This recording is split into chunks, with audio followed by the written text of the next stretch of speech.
Friends, कसे आहात तुम्ही सगळे? जनरली अब्रॉड राहणारे इंडियन्स आतुरतेने ज्या गोष्टीची वाट बघत असतात तशीच मी वाट बघतेय 2 आठवडे झाले. ती म्हणजे इंडियातून येणाऱ्या माझ्या पार्सलची. माझ्या फॅमिलीने एक मोठं पार्सल पाठवलेलं आहे मला इंडियामधून आणि मी 2 आठवडे त्याची आतुरतेने वाट बघत होते.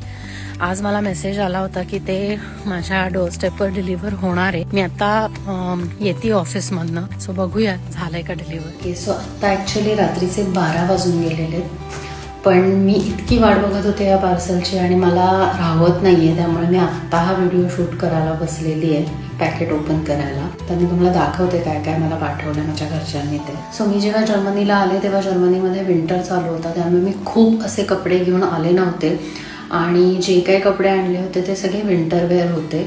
सो मला ऑफिस यूजला आणि रेग्युलर यूजला कपडे हवे होते. सो हे बरेचसे कपडे पाठवलेले आहेत माझ्या घरच्यांनी. त्यानंतर हे मेदूवडा मेकर पाठवलंय.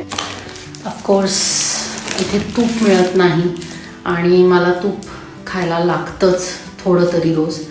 सो 2 किलो तूप. मला इडली खायची खूप इच्छा होती अधूनमधून. मला इडली आवडते जेन्युइनली आणि माझ्याकडे इडली कुकर नव्हता, त्यामुळे मला इडली करता येत नव्हती. सो माझ्या आईने इडली कुकर पाठवलेला आहे तिकडनं माझ्यासाठी खास. इकडे इंडियन टूथपेस्ट फार कमी मिळतात, इंडियन स्टोअरला मिळतात फक्त, आणि त्यासुद्धा बऱ्याचदा अनअवेलेबल असतात. सो मी टूथपेस्ट पण सांगितली होती. मला पाणीपुरी एक प्रचंड आवडते आणि मी येताना पाणीपुरीच्या पुऱ्यांचे जवळपास 4 पॅकेट्स घेऊन आले होते जे ऑलमोस्ट संपलेले.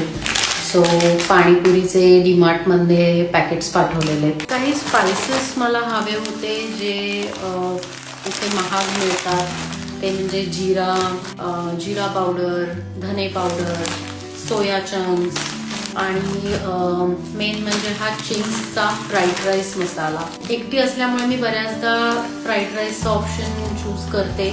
मला chicken fried rice, prawns fried rice खूप छान करता येतो. सो मी हा एक मागवला होता मसाला, त्याची पण ही एक अख्खी पट्टी आलेली आहे. स्पेशली आषाढीला किंवा इतर वेळी सुद्धा उपवास वगैरे असेल तेव्हा मला आपली साबुदाण्याची पापडी किंवा कधी कधी आपलं तळण फार मी मिस करते. सो मी ते एक सांगितलं होतं. सो माझ्या मावशीनी ती दरवर्षी घरी वाळवणं करते, त्यातल्या तिने साबुदाणा पापडी, कुरडई, त्या उपवासाच्या चकल्या हे पाठवले मला. फॉर्च्युनेटली यातलं काही पण डॅमेज झालेलं नाहीये फूड, पण ज्या डब्यात हे पाठवलेलं होतं तो डबा पूर्ण तुटला आहे. हे होतं माझं इंडियामधून आलेलं पार्सल. आणि जर व्हिडिओ माझे आवडत असतील तर लाईक, शेअर, सबस्क्राईब, फॉलो सगळं करा. Thank you so much.